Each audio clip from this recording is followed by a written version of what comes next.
Hello, everyone, and welcome to Made with Intention. I'm Candace, and I'm holding it down here as my co-host Megan is exploring Colombia, but she will be back with us next week.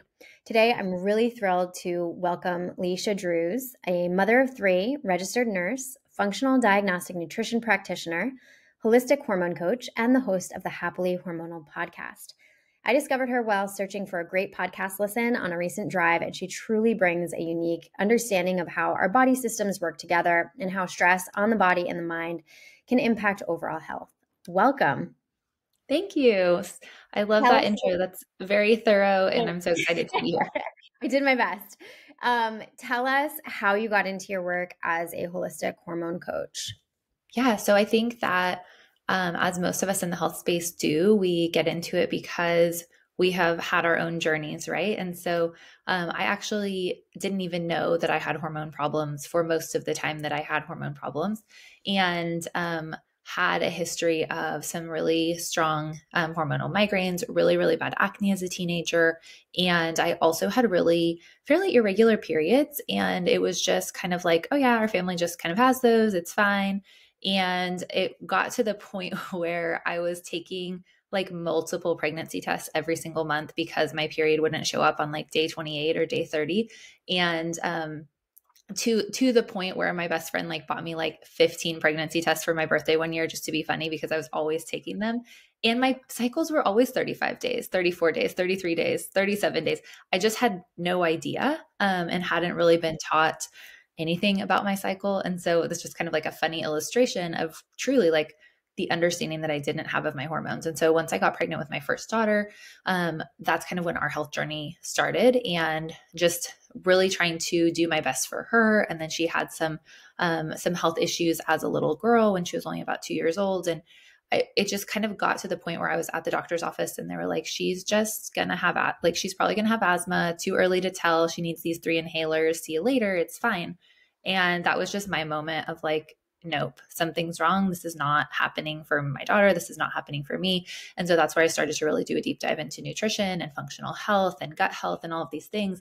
And so I actually worked as a nurse in the hospital for almost 10 years prior to starting my business and starting to work with people on holistic health. And so as I transitioned and got my certifications, I really found that I loved working with other women who were in their childbearing years. And I just find that, when we're working on hormones, there's so much more of an impact than it's not just about your periods being more regular. It's not just about not having a couple of days of grumpiness prior to your period. Like it truly changes your life when your hormones are balanced and your capacity increases. And that changes the life of your family and your health of your family. And so there's just, I have a lot of passion behind the work, but that's essentially how I got here. Wow. Thank you so much for sharing that. I know that, so you mentioned having been in the health world as a nurse. I'm curious if you were aware of, a more holistic approach, or is it just not taught that way? Or was it all new to you when you kind of went down that road? Yeah. So going through nursing school, it definitely is very kind of like cut and dry. Like this is the way you do things. Like even in the nursing world, there's a nursing process. And so you go through and you learn the nursing process and you learn kind of the little lane that you fit in essentially in people's health journey. And if you're working in the hospital, you have your scope of practice and you're a patient advocate. You're there to do a lot of assessment, a lot of like eyes and ears for the doctor, a lot of hands-on loving care. And all of those things are beautiful. But what is not included is really understanding the why of how these people got there in the first place. And what's also not included is a lot of time to spend with those patients and help them improve their health more long-term. And that was one of the biggest things that I noticed, was that even the nutrition advice that the hospital was giving. Now, I will give them enough credit to say, if people were actually following the advice that they gave, they probably would be at least slightly better off.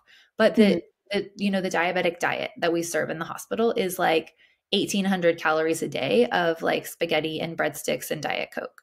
And, I'm using that as kind of like a dramatic example. There were also some healthier options, but I remember us like laughing and being like, what the heck? Like, why are we giving them this for dinner? And we're just going to have to give them a ton of insulin after.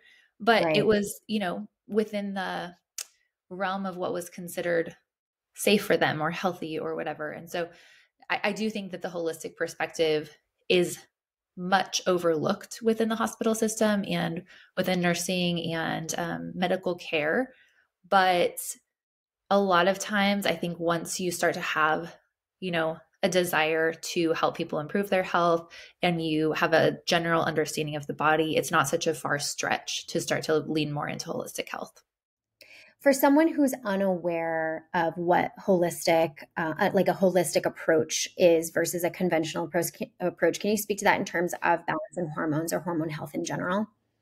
Yeah. Okay. So this is what I truly love about, being able to look at things from more of a holistic perspective versus a narrow or like check the boxes perspective. And so in my experience, in my opinion, a holistic perspective on health and on hormone health is truly looking at the body and the person as a whole. And that sounds very like obvious from the word, right? Holistic, but it's not just like holistic because I'm going to give you some herbs or because I have some like woo-woo medicine up my sleeve. Like truly my purpose when I work with my clients is to see the whole person and the whole body. And a lot of times that truly is overlooked, even in functional medicine and definitely in like the traditional medical system, because it's very much like, what box do you fit in? You fit in PCOS box. This is the medications you get. But when someone comes to me, for example, with PCOS, we're looking at why. Like, why is your blood sugar imbalanced? Why are you having all this estrogen moving into your body? Why do you have so much testosterone? Like, what are the stressors that are causing that? And is it your nourishment? Is it your lifestyle? Is it your exercise? Is it stress that you've had in the past?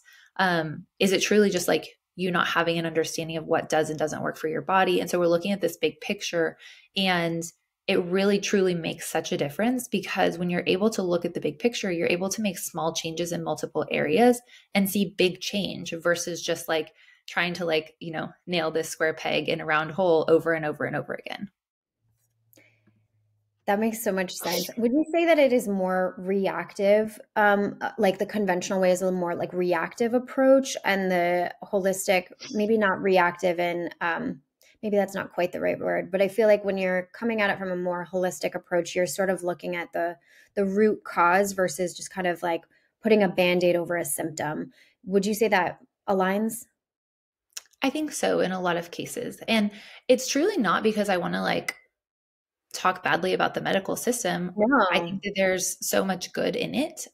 Also, though, we are taught essentially like the way that I describe how I go over lab work versus how I learned to do it as a nurse is when we're looking at labs as a nurse, we're like going down the line and saying like, okay, like what of these results tells me that they need medicine or they need to be hospitalized? Like those are the things we're looking for. And if nothing says they need medication or hospitalization, they're good to go because we don't have anything for them essentially. Okay, so the lab may be reading as quote unquote normal, but the patient is saying, well, I'm having this symptom or that symptom, but because the lab is normal, it's just like, well, you're good to go. A lot of times that is the case. Yeah. Mm-hmm. As a personal trainer, I work with a lot of women, and I would say the majority of the women that I see have some sort of diagnosed hormonal issue going on. Can you speak to the common causes for hormonal imbalance that so many of us see? Is there one major one, or are there like many smaller ones, or is it a combination of the both? Yeah. So I think that this is where I could get into go a really long time with this question. So I'll try to keep it like fairly succinct. But the number one cause of hormone imbalances in the body is some type of stress, whether it's emotional stress, physical stress. And that's where it gets very tricky because there's many, many ways that stress can happen in the body. So when we're looking at emotional stressors, our brain is being told that things are not safe, essentially. And so that's kind of like an oversimplification is like things are not safe. But when things are not safe, your body is going to respond with stress hormones. It's going to respond with different ways to balance blood sugar. You're going to have higher blood sugar when you're in a dangerous situation, quote unquote, than when you're safe. And so just the way that your body responds when your emotions are telling you that it's not safe is truly different, and it doesn't prioritize the same things when your body is being told or your brain is being told, this is an emergency situation as when you are just, resting and things are okay. And so when you think about reproduction in the female body, it is a very costly expense for the body, essentially. So being able to prioritize a hormone balance, to be able to prioritize estrogen function and ovulation and progesterone, and essentially like keeping the body safe to have a baby, because that is, essentially the long-term goal for your body, because, continuing the human race is innate, right? And so when there are those constant signals of stress, your body is being told it's not safe to have a baby right now. And in whatever cascade of events your body is creating, essentially, like that is going to be deprioritized for more, immediate need functions, like making sure you have plenty of blood flow to your brain and your heart and your lungs and your muscles so that you can run away from the fight or whatever that looks like. But unfortunately, so many of us stay in that fight or flight state for too long of a time. And when we continue to be in that fight or flight state, we're not only going to deprioritize hormone production, we're also going to be, much more in a place where we are balancing our blood sugar minute by minute. And that takes a lot of the liver function away from producing and detoxing hormones. And so blood sugar balance is a really, really big piece of it. And so that's one of the physical pieces of stress. So it's not just like, oh, I feel stressed out, my hormones are definitely going to be trash. That's not the case necessarily, but it can be. And then we look at other physical stressors, and sometimes it is that you are not eating enough, you're not eating the right nutrients, you're not eating often enough, your blood sugar is imbalanced. That is a really, really common one. But also it can be a lot of stress on the gut. It can be stress in the environment, like, like multiple different like toxins, molds, all the things that can be in our environment.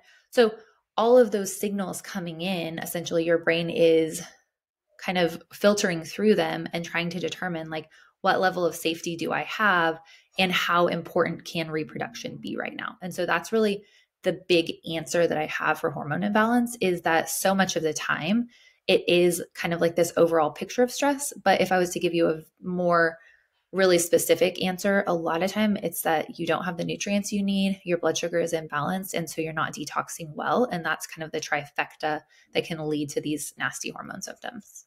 It almost sounds like the body is kind of going into survival mode. And so it's just like putting a little damper on the reproductive responsibility of the body so that it can deal with the outward stressors. Yeah, absolutely. How might somebody suspect that they have a hormonal issue on their hands? Like what sort of symptoms might they see? So a lot of times the symptoms that we see for hormone imbalances are essentially something that we've been told is normal. So I think it's really important to understand what is and isn't normal within a hormone cycle. So it is very normal to have a period that is not caused by birth control every 28 to 30 days. That's kind of like the textbook window for cycles. And those cycles really should not be super painful. Your uterus is contracting and shedding that lining. So there potentially could be a little bit of cramping, but if it's anything that like you need to take medication for or knocks you out for the day, or you have nausea or migraines or like, severe pain, that absolutely is abnormal. Also very heavy bleeding that interferes with your daily function is also abnormal. So, 3 to 5 days of kind of like moderate bleeding, bright red bleeding is what I would expect to see in a really healthy period. And then also, not having a lot of symptoms prior to your period. So not having, days of PMS where you're feeling irritable and angry or not like yourself, not having anxiety prior to your periods, not having hormonal breakouts, tender breasts, all of those things are actually very much a sign that something is going on in your body. And I really like to see it as your body is communicating with you and telling you what's going on. And so instead of feeling like your body hates you, that's something I hear a lot with women who have, hormone symptoms. It truly is your body is trying to communicate with you and tell you like, hey, something's wrong. Like, let's work on this so that you don't have bigger symptoms later on. Because a lot of times hormone symptoms can be kind of a precursor to bigger health symptoms later, like diabetes or heart disease or things like that are caused by that constant stress and inflammation. What roles would you say that nutrition, stress, sleep, and exercise play into our hormones? And are there any other factors I might be forgetting when we consider wanting to improve the health of our hormones? Yeah, so I think that all of those things play really important roles. I'll try to kind of like talk through each one a little bit. So nutrition is huge. And I know that it's really, really easy to kind of brush this off, especially if you feel like you do eat healthy for the most part. or especially if you've had like an eating disorder in the past or some sort of like, you know, disordered eating, whether it's too much or too little or lots of junk food or too much, you know, focus on healthy food, all of those things, right? It can feel very overwhelming. But truly, like, I just really like to use the word nourishment and to think of it as like, how can you love your body and nourish your body with the decisions you're making? And I've been in a place before with food where I was in that like restrictive mindset. And it's crazy.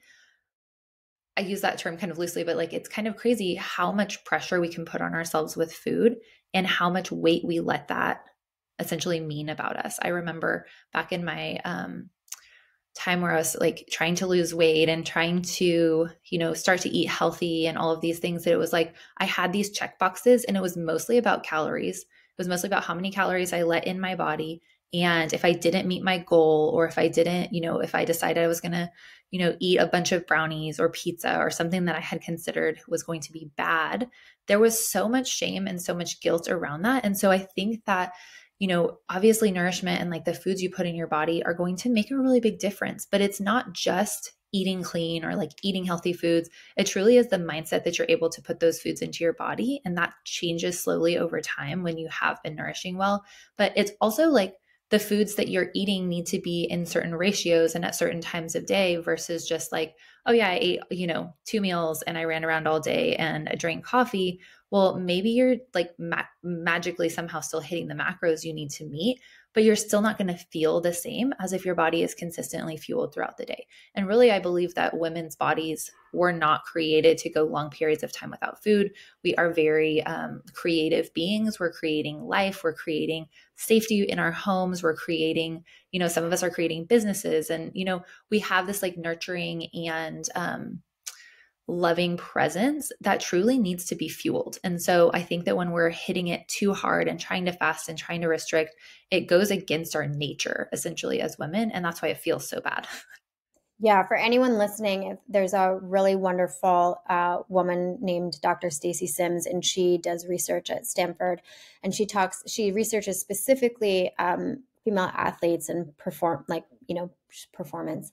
And she always says how important it is to, you know, be moving on a fed state. So you're always, you know, meant to eat and not fast for too long. Would you say in terms of nutrition that do you do any sort of like food combining? Do you recommend that? Do you recommend just like all three of those macros be on the plate at all times? Do you recommend a lot of variety so you get a different, you know, a bunch of different micronutrients? What is like one key takeaway that somebody could take from this and move forward with a little bit better nutrition? Yeah. So I focus mostly on, to start out, if you're kind of like at ground zero and need a place to start, I really focus on getting carbs and protein together at every meal and snack, but specifically within 30 to 60 minutes of waking up in the morning as your first step. And I do agree, or I do think that fat is important and you need that. But I find when you're eating whole foods, and when you're eating, you know, whole food carbs and proteins, most of the time the proteins are going to contain fat.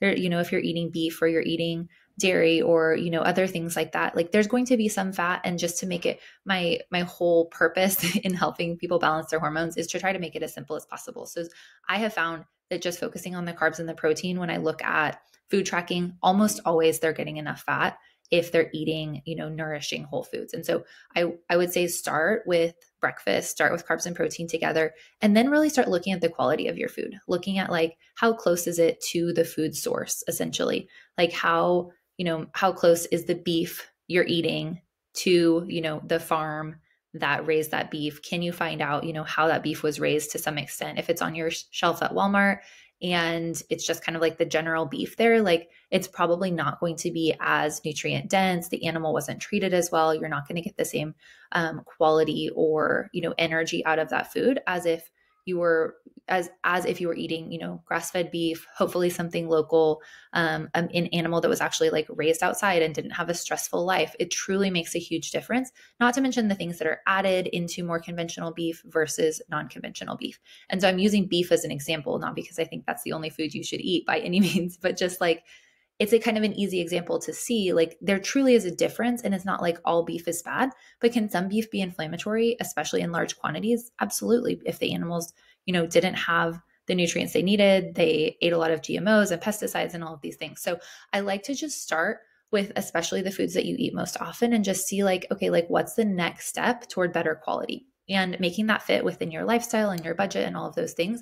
But it truly doesn't have to be as hard as it sometimes looks. And it's just like, okay, like instead of buying, this more like packaged processed food, like how can I get closer to the source? And I can just buy, meat and rice and fruits and veggies and go from there. And so it's not about really, in my opinion, like cutting out a lot of food groups or anything like that. It's just really getting back to more of the whole foods.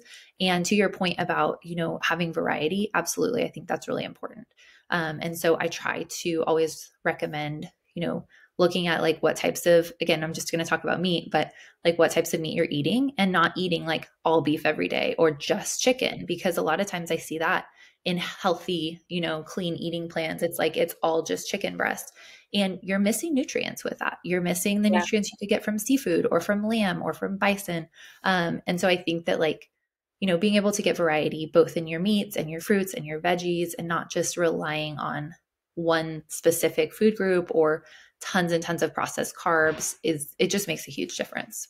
Yeah, that makes so much sense. As a newly single person, I struggle with, because I'll have like the same lunch for a week and then the following week I'll buy a different meat and then I have that, because it's just hard to like do so much variety when you're just one person living alone. So I got to figure out a way to improve that. For anyone who is a vegan or vegetarian, what would you recommend in terms of getting enough protein or enough complete protein in their diet? I definitely think that it's much harder. And especially with the options that are available, especially for vegans, but also vegetarians. I think a lot of the things that you're going to be eating are going to be more processed. And so, of course, like beans and nuts and seeds are a lot of the go-tos for protein. But it truly is hard. That's not a question I have a great answer to because it's not something that I have focused on. But yeah, as a nutritionist, it's the same. It's so hard for me to like recommend, what to eat given the lack of like available complete proteins in the vegan or vegetarian diet. I find that it's helpful sometimes to really just kind of like examine like what's the heart behind being a vegan or vegetarian. And sometimes it is like more of a dislike for meat or for animal products versus like an ethical concern. And sometimes it is an ethical concern, but kind of like figuring out like where that conviction lies and where there might be a little bit of wiggle room is sometimes really helpful. And even if it's just like, okay, well, I am willing to eat eggs, or I am willing to sometimes eat fish, or I wouldn't really mind doing a protein powder that is made of beef as long as I don't have to eat meat. And so do I think that's best case scenario? Not really overall for nutritional status, but I'm always here to work with you wherever you are and just try to make it better. Mm-hmm. So we covered nutrition just briefly, because I know these can go on forever, but stress, yes, sleep, and exercise, what roles do they play in hormone health? Yes, I kind of got off the rails there. No, not at all. I had so many other follow-up questions and like, this is so fascinating to me. I feel like we could talk about this for hours. We just don't have that time, unfortunately. That's totally fine. Okay. So sleep, exercise, and stress. Absolutely. Those are the main four things that I really look at. So sleep, if you're sleeping poorly, then that's something that I'm always going to look at. I always look at, a bedtime routine. If you are on your phone constantly before bed, if you're sleeping in a place where you don't have like peace or darkness, if you don't get any sunshine during the day on your face, if your circadian rhythms are totally off because, you're working a night shift or you're always under artificial lights, like all of those things are really going to impact it. And so sometimes it's like easy to an extent because those things are not in place. And so we can really see, a lot of improvement with sleep. But if you're sleeping not enough, if you're sleeping poorly, that can impact your hormones for sure. It's a big stressor. It can also impact your weight in a really big way. And so we blame sometimes weight on hormone imbalances. But if you're just like not sleeping, you don't have that time for your body to detox, you're not getting those signals of safety from good rest, then that's going to be huge. Exercise, I find to be, it seems to me like it's easy to be on one extreme or the other. It's like, okay, I'm exercising every single day. I'm exercising, as hard as I possibly can. And that's not optimal for women's hormones. But then I think when we've been in that place and then we're like scared because we've burned ourselves out, essentially, then we'll go to like, okay, I'm just going to walk, or I'm just going to like stretch once a week or something. And like, that's also not good. And so I think that sometimes we need a period of like kind of swinging the pendulum the other way, and then you can kind of swing back, right? And so finding something kind of in the middle, I really believe that exercise is so important. I think that especially getting outside and moving is really, really great. It's good for your stress hormones. Strength training can be really wonderful for women. I know you're an expert with yoga. Obviously, that can be huge for stress and also can make you really strong. It can be really hard. So I think that there's a lot to say about exercise, and I think that sometimes it can be personalized, but I think being afraid of exercise is something that I've seen coming up more and more, and we don't have to be afraid of exercise as women.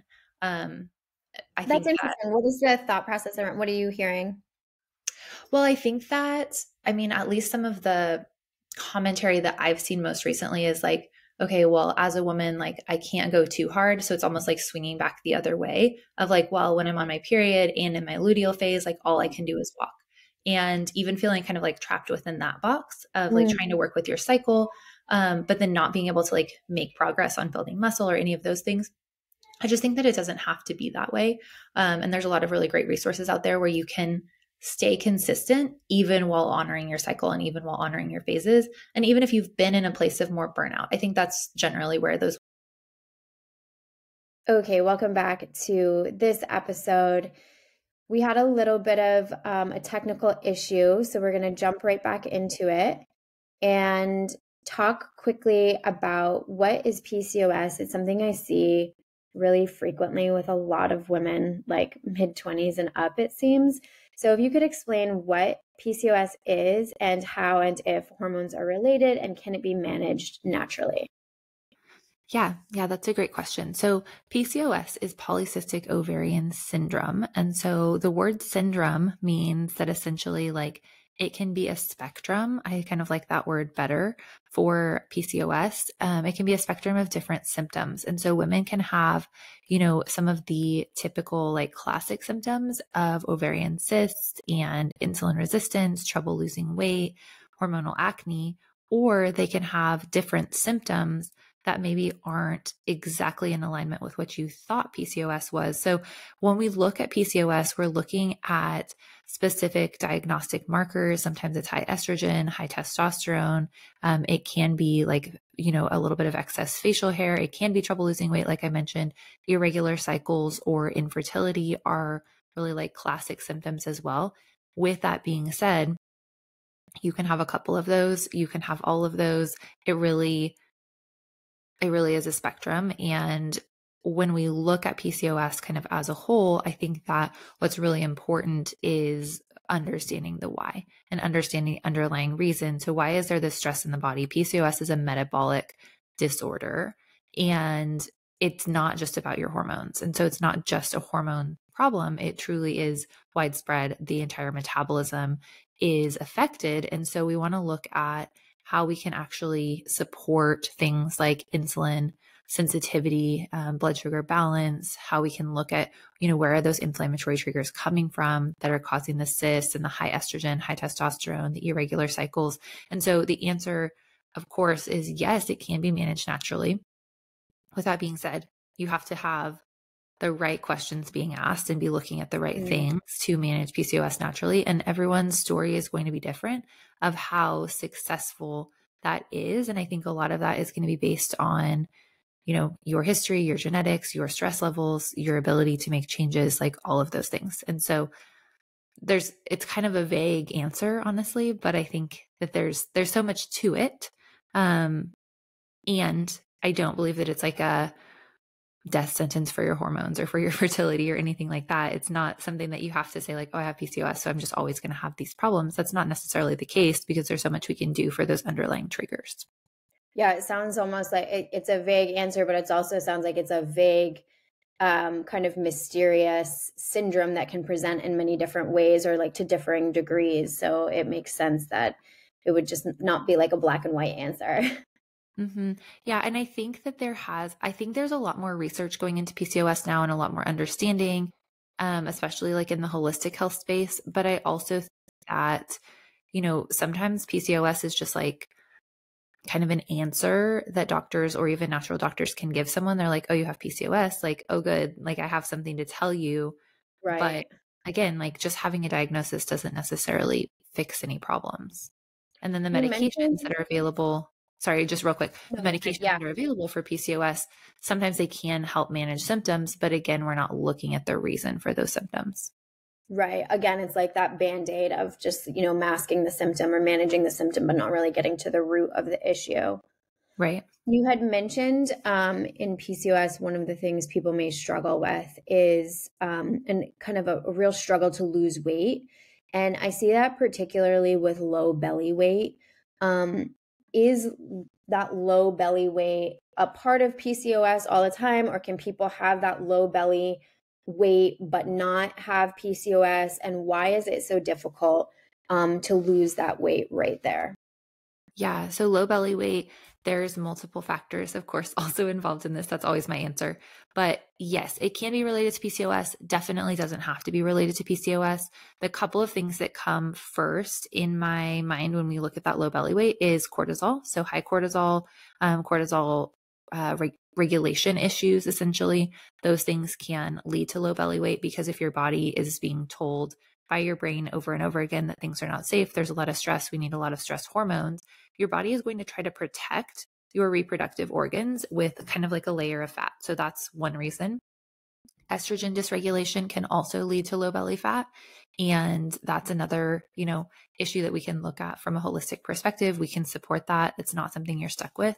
And then the other thing with low belly weight is even your like pelvic floor and lower belly muscle tension, weakness, like those type of things like diastasis recti, pelvic floor dysfunction, those things can play a role as well because if it's truly fat on the low belly, that's one thing, but a lot of times like it can be that like pooch without it being a lot of belly fat, and that's usually more underlying structurally related, or even if it's like bloating, right? You can have that low belly like poochy look for multiple reasons, and the bloating would be more like gut health or potentially structural too. So there's a lot of reasons for that. How would someone know if it's like a structural thing or a bloating thing versus body fat? So, I mean, really, it would just be related to like, are you able to, feel your lower belly and pinch and like be able to hold, some layers of fat? Or is it more like, man, my belly is just sticking out and maybe there's like a little bit of fat on top, but it's really more like my belly is sticking out and there's Like not a lot, distended bloating. yeah, it's more like distension when it is the digestive issues or like pelvic floor stuff. Interesting. My understanding is that if someone isn't ovulating, they're not producing progesterone. Am I correct in that? And is there anything that somebody could do to jumpstart the body into producing it? Yeah, so that is essentially true. When you are releasing an egg every single month, there is a little follicle that releases that egg that's been holding the egg since conception, essentially.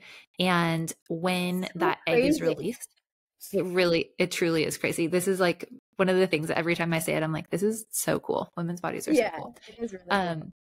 But this little follicle actually collapses and becomes a temporary organ called the corpus luteum that produces progesterone for your luteal phase. And so that's where you get that name luteal phase. You can make just a little bit of progesterone with your adrenal glands too, but to make enough progesterone to have a healthy cycle, to increase your metabolism, support your thyroid, like you really do need to be ovulating. And so that is the main way that you will produce progesterone in your cycling years. And really, there are multiple factors. Again, I've said that so many times, but multiple ways to help support progesterone. Helping support ovulation is one of the biggest ones. And I always look back at that safety in the body first. And so are you getting the nutrients you need? Are you over exercising? Are you just like incredibly stressed out? Have you had an illness recently? Those type of things can affect ovulation. And for many women, it doesn't affect ovulation most of the time until it's just like gone too far, essentially. Like there's Mm-hmm. just kind of like a tipping point. And so Mm-hmm. then ovulation stops or it starts to get irregular or something like that. And so we look at those safety factors first. And then after the safety factors, there's always personalization. There's like other things we can do. But that's where I always start with if you're not actually ovulating. But if you're ovulating and then not producing enough progesterone, we look at those same things. You have to have the ingredients and the nutrients for hormone production. And then what else is going on? So fascinating.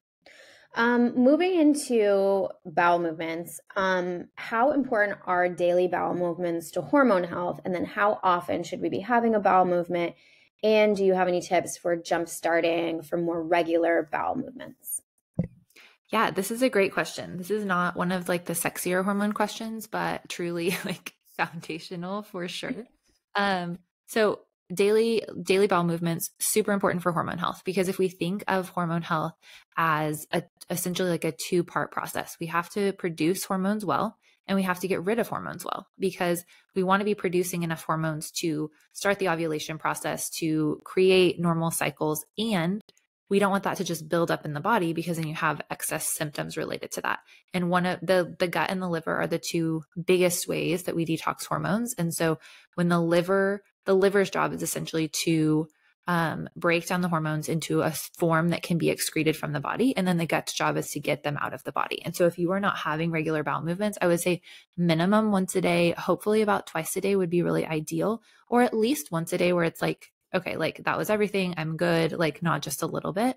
Then usually that's about what it takes to be able to detox your hormones well. If you know that you're constipated, you're bloated, even if you're having one bowel movement a day, but you're like, no, like there's a problem here, I'm not, fully emptying, that kind of thing, then I really like to, again, start with nutrition, make sure that you're getting not only plenty, everyone thinks of fiber when it comes to bowel movement. So yes, you need to be eating some veggies that have fiber. Beans are great. Raw carrot salad is great, those type of things. But you also need to be getting enough healthy fats in your diet. So coconut oil is something that's really helpful, making sure you're hydrated enough, getting hydration with minerals. All of those are factors. And then even like movement, if you're sitting all day at a desk job, like your gut's not going to be moving if you're not moving. So those would be the things I look at first. And then again, like we can always go to the next thing if all of those are in place and you're still having trouble. What if it's the opposite end of the spectrum for somebody, like maybe they're not constipated, but they're experiencing like chronic loose stool or chronic diarrhea? Yeah, I would say that a lot of times that's more of like an inflammatory reaction, but sometimes it is a similar factor that like you need to have appropriate amounts of fiber and even like the balance of carbs and protein in your diet. If you're eating foods that are consistently inflammatory to your gut, hopefully, you're not eating tons of processed foods and those type of things, but like those can be inflammatory. Seed oils can be inflammatory, but there can even be, healthier foods that are just inflammatory to you right now because of how your gut is functioning. So if it's more on that side of the spectrum, then I like to just really look at like what foods are affecting it. And it's a challenge, honestly, to identify that sometimes, but I think the easiest way to do it is just to have a little notebook with you or do it in your phone notes and just write down like, this is what I had for breakfast. This is how my gut was. This is what I had for lunch, and just write it down for, sometimes it takes a week. And then you need to make the time to sit down and be like, okay, what were the correlating factors here? Sometimes you can figure that out without testing. And sometimes it is, bacterial overgrowth, parasites, those type of things that we can test for too. But if it's a food or if it's like a stressful trigger, sometimes you can figure it out on your own and take that out for a while. And it's enough to help move you in the right direction.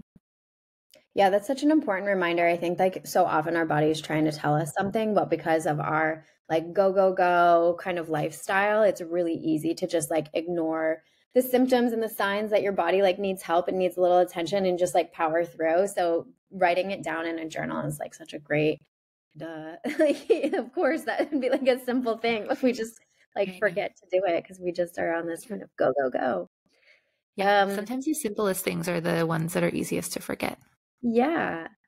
I think that most people listening are people who are like me. They kind of have this student forever mindset and would love to continue to learn about this. Tell us about your Nourish Your Hormones program. Yeah, so Nourish Your Hormones is my step-by-step signature method that I've used with hundreds of women. So this is not something new. It's not something that, I'm just trying out on you. It is truly a method that is based in nutrition, but we're going to look at your overall lifestyle as well. And Nourish Your Hormones is a self-paced program.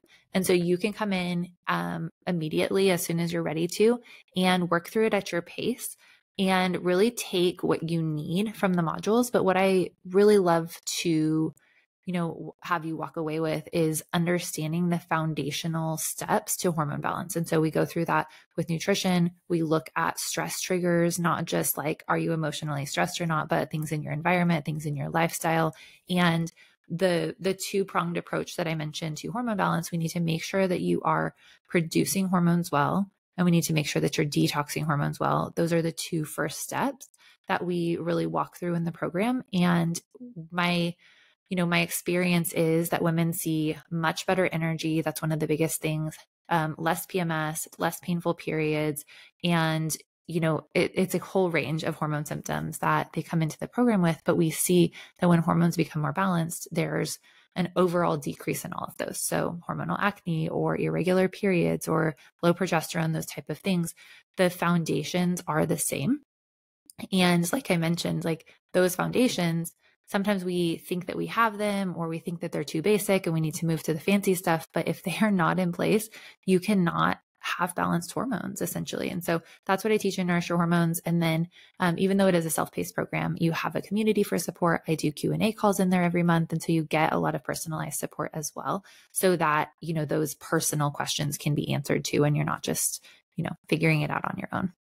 That's great. In the show notes for everyone listening, we'll have a $50 discount code.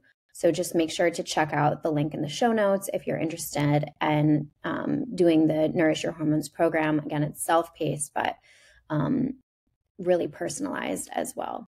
Where can people find you if they want to continue to follow you and learn more about what you offer and the type of content you put out? Yeah. So the first place to find me is my podcast, the Happily Hormonal Podcast.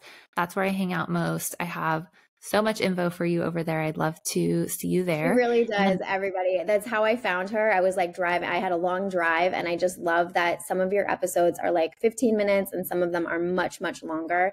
So there's really something for everybody, no matter how much time you have on your hands. So definitely check out the podcast. It's so, so informative and really easy to digest. That I appreciated that, because sometimes like it can get so sciencey and it feels like overwhelming and over your head, but you really deliver it in like little digestible bites where you can kind of take those tips and implement them into your life. And I really, really like your podcast. Yeah, thank you so much. And my whole essentially like method and goal is to create less overwhelm around hormone balance and make it feel like it's doable, because it really is.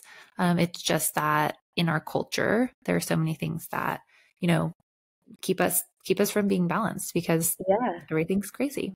So podcast, definitely number one place that I hang out. And then I also do have an Instagram, and my Instagram is at Leisha Drews. So you can find me there as well on a little bit less of a regular basis. Perfect. Thank you so much for your time and your energy and your knowledge. I really appreciate it. And I know that everyone listening is going to appreciate it as well. Yeah. Thank you so much, Candace.